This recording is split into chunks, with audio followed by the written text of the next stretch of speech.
ജയസൂര്യയുടെ കരിയറിലെ ആദ്യ 100 കോടി അടിച്ച സിനിമയായിരുന്നു ആട് 3. അതിനെ കുറിച്ചൊരു അപ്ഡേറ്റ് അണിയറക്കാർ പുറത്തുവിട്ടു. അതിനെ കുറിച്ചാണ് ഈ വീഡിയോയിൽ നോക്കാൻ പോകുന്നത്.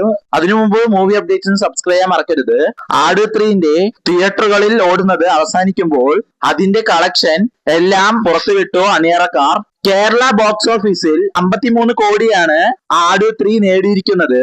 വേൾഡ് വൈഡ് ബോക്സ് ഓഫീസിൽ 120 കോടി മുകളിലാണ് നേടിയിരിക്കുന്നത്. കുടുംബ പ്രേക്ഷകരാണ് തിയേറ്ററിൽ കൂടുതലും ആട് 3 കാണാൻ വന്നിരിക്കുന്നത് എന്നാണ് റിപ്പോർട്ടുകൾ. മെഗാ ക്യാൻവാസിൽ വൻ വിജയമായി മാറിയപ്പോൾ ആട് ഫാൻസൻസി മലയാള സിനിമയിലെ ഒരു ഗെയിം ചേഞ്ചർ കൂടിയായി മാറിയിട്ടുണ്ട്. മിഥുൻ മാനുവൽ തോമസിന്റെ കരിയറിലുള്ള ഏറ്റവും വലിയ ഹിറ്റായ ചിത്രം ഫ്രൈഡേ ഫിലിം ഹൗസിന്റെ ചരിത്രത്തിലെ ആദ്യ 100 കോടിയും അടിച്ച ചിത്രമാണ് ആട് 3. ഈ ആട് 3ന്റെ മറ്റൊരു ഭാഗത്തിന് വേണ്ടി ഫാൻസ് എല്ലാം വെയിറ്റിംഗ് ആണ്. ഇനി അടുത്ത ഭാഗത്തിന് വേണ്ടി ആരെല്ലാം വെയിറ്റിംഗ് എന്ന് നിങ്ങൾ കമന്റ് ബോക്സിൽ കമന്റ് ചെയ്യാൻ മറക്കരുത്.